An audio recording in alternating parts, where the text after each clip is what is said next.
होली मनाए जाने का एक कारण। भागवत जी में एक कथा आती है।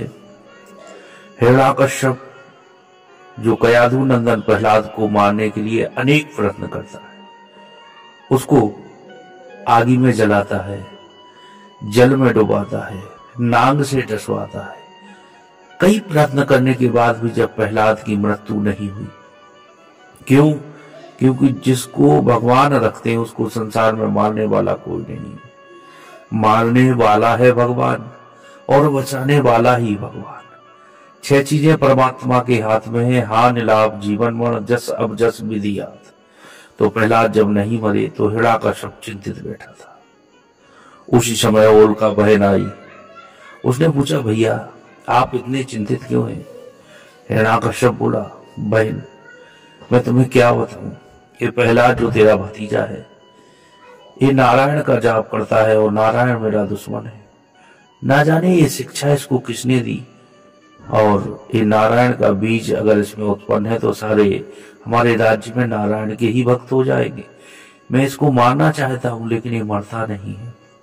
होलिका बोली, भैया इतनी छोटी सी बात, आप चिंतित मत हो, मैं इसको मार दूंगी।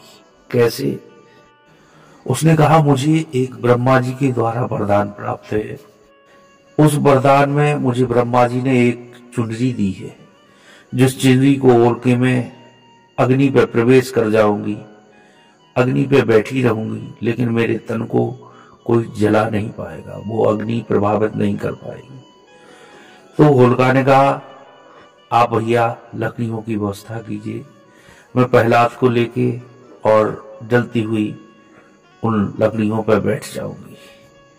लेकिन होलिका ने जैसे ही कहा, प्रहलाद को लिया, प्रहलाद को लेके लकड़ियों पर बैठ गई।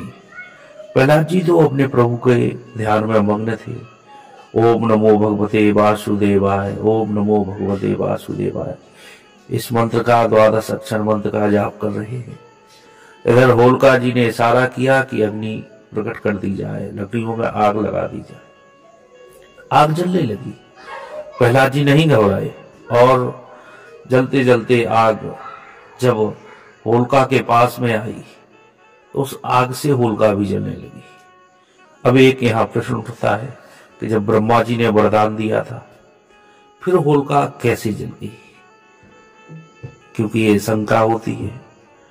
तो बाबा तुलसीदास जी ने रामचरितमानस में सुंदर लिखा है कि जो अपराध भक्त कर रही, राम रोष पावक सोच रही। जो भक्त का अपराध करता है वो राम रोष, राम जी के क्रोध रूपी पावक अग्नि से जल के भस्म हो जाता है। तो ब्रह्मा जी ने वरदान दिया था कि ब्रह्मा जी की बनाई हुई अग्नि से होलिका नहीं जली। जो अपराध भक्त कर रही, राम रोष पावक सोच रही, और होलिका जल गई।